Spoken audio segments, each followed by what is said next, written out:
I am Ankit Chaudhary. I belong to Growth in Bagpat. I have done my BCA from CCS University in 2016.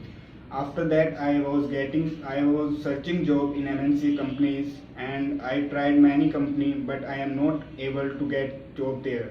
After that, my brother told me about Evision and I take admission in Evision. Within few months, Evision provides me a good job in Tech Mahindra in Noida and I got job in Tech Mahindra now for the help of Evision. I think everyone who are freshers who are looking the job take admission in Evision because Evision provides a good job in MNC companies like Tech Mahindra, like HCL and Wipro also.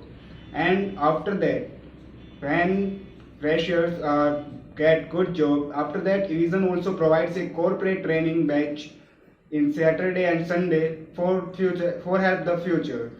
Then Evision also helpful and motivational for all the freshers who looking jobs.